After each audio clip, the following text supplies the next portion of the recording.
The French Laundry really was just an accident for me. I was in Napa Valley visiting a friend, and he told me about the restaurant. The French Laundry was for sale. And of course, I explored it and immediately fell in love with it and eventually was able to buy it.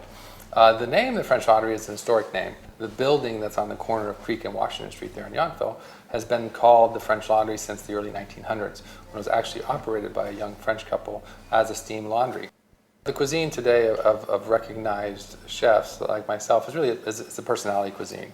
And my personality is one that's lent itself to a real kind of appreciation for French cuisine. I guess you can call me a Francophile, if you will.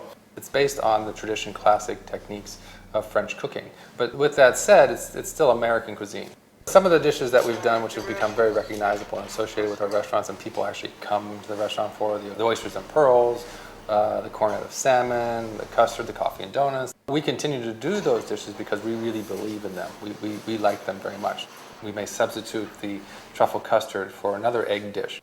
We'll have many different variations of some of our classic dishes so that we can continue to evolve ourselves as chefs, offer to our guests some modifications, but still give them those dishes that are recognizable. I no longer stand in the kitchen of French Laundry 6 days a week, 12 hours a day, doing what I did for 30 years. And then this transition, is the most challenging thing. Corey Lee, is certainly an extraordinary young man.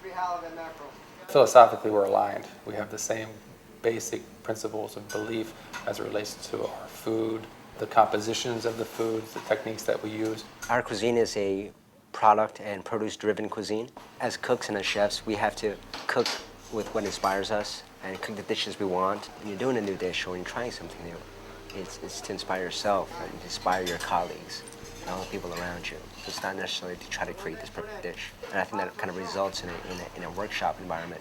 There's parameters around what we do philosophically. There's parameters about what we do from product and execution.